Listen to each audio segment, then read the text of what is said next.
Hey y'all, welcome back to my channel. If you don't know me, my name is Katie. I make stuff vegan. Okay, so boom. So I low-key did my big one with this. So I randomly had a craving for a muffuletta, and like it was so random because like, have I even ever had a muffuletta? But either way, who doesn't love a good sandwich? Like I love a good sandwich with some chips, with some potato chips, like the kettle. I don't know, it slapped. I kind of did like a little variation on it. It's like a fake muffuletta, but like it don't really even matter, okay? Like if you're from New Orleans and your mima and them make this, like please stay off of me, okay? So if you want to see how I made a vegan muffuletta and some focaccia bread, y'all, this focaccia bread, keep on watching. Don't forget to like, comment, subscribe to never miss any of my videos. And as always, the link to the detailed recipe will be in the description box below. Okay, let's get started. Okay, one thing that I realized about focaccia is that it's super forgiving. And like most of my recipes, I test them by eyeballing and then I get the measurements and, you know, I write it out so it's like easy to follow. But I really think like if you're trying to enter your bread era, your baking era, I feel like this is a good, easy bread to start with. Okay, I got 1.5 cups of lukewarm water. Now I feel like that's a little vague, but babe, I don't have to tell you. So when I tested this recipe, I did like it was a little bit too cold. And I'm like, is my yeast broken? And then I used it too hot and then it killed the yeast. So it has to be like, would you bathe your baby in it? Yeah, if you had a baby, would you bathe it in it? Okay, 1 teaspoon and a half, what? 1.5 teaspoons of active dry yeast, a tablespoon of sugar, and some grease. Maybe like, not maybe like, a tablespoon of olive oil. Olive oil doesn't really matter at this point.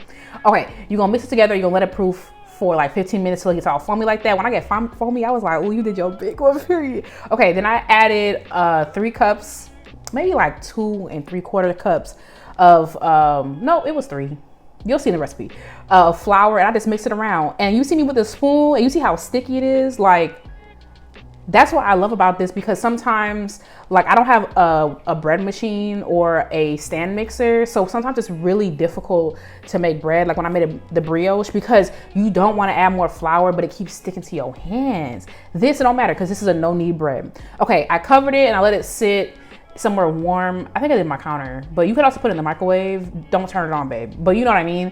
For 10 minutes, and you're gonna do this thing called like a pull and fold. That's like the baker's term. Look, I'm not French. I don't know what them girls be doing. This is not even a French bread, it's Italian. But you know, people be revering the French for their baking. Listen, I ain't go to baking school, but so whatever it's called, you gonna fold it and tuck. Okay, that's what you finna do. You let it sit for another 10 minutes. You're gonna do the same thing. Just bring the dough to the center, a little ball, and you saw me put olive oil in. I know you grease-free girlies, you oil-free babes. This might not be the bread for you because you need the oil. You're not kneading it. You're not like, it needs to be able to move around. You have to do the olive oil, babe, or you know, whatever oil you want to do. Okay, so then I did that twice, a 10-minute thing. Then I put it in the fridge overnight, 24 hours. Now, did I do 22? Maybe. What you finna do? Jump me? Like, it was the next day, I was ready to go. Okay, but it like rises overnight. You put it in a baking dish and you let it proof for 4 hours on the counter. It stuck to my little board. I was like, oh my God. And I was like, rip me out the plastic. Because I was like, you're not finna mess with my little recipe. Ready to go, okay? So this is my favorite part. I feel like this is everybody's favorite part, making focaccia. So you drizzle olive oil on the top and then you put, make sure you have some on your fingertips and you dimple it. You go, it's so fun, but you can't be like in there. Like, don't be weird. Don't put your fingers in there and just sit there. Like you gotta be in and out, you know what I'm saying? Okay, you dimple it and then that's it. Like look how, and look, I was so disappointed a little bit because I wanted some of them big old bubbles and I got a couple, but not like what I envisioned, but you know, it still ate. That bread was so good. Okay, at this point, you could leave it like that. You could do a plain focaccia, but if you know me, I'm a sesame seed girly. Like I love sesame seed bagels. I love sesame oil. Like, and I had some sesame seeds. I'm finna sprinkle with that. And I had some thyme in the fridge, which I know it's not like really traditional, but like, girl, what you finna do to me? Because the price of thyme went up. What's good? Who was gonna do, Kamala, Joe, do something about the cost of stuff. Like, who's buying thyme for $3? I mean, me, but like, y'all gotta be serious. Okay, you saw the inside of my bread. You see all it pretty and nice. I'm just aerated and then there's something there. Yeah. Okay, so it's time to make the muffuletta. Like, if all you want to do is make focaccia bread, I think focaccia is like vegan low key anyway. But thanks for watching. If you don't want to know muffuletta.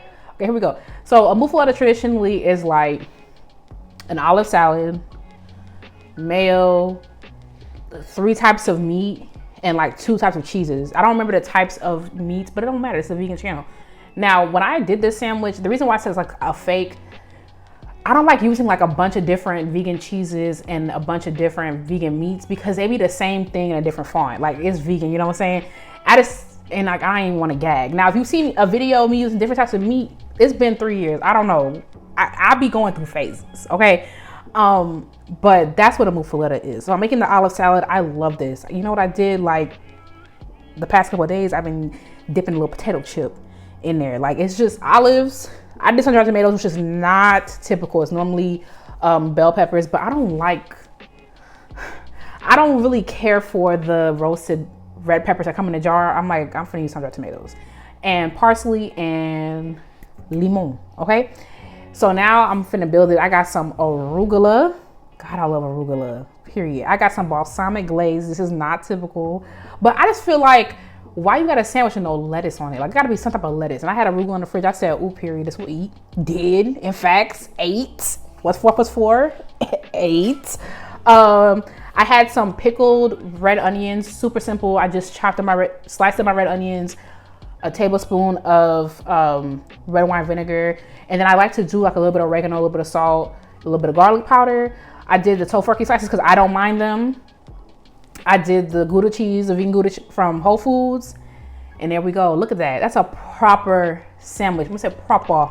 I mean proper. All right. Let me know what you think. Let me know if you try it. Let me know if you've made focaccia before, what your favorite toppings are, or if you dislike focaccia, what your favorite toppings. Let me know what your favorite sandwich toppings are. I'll be looking for ideas.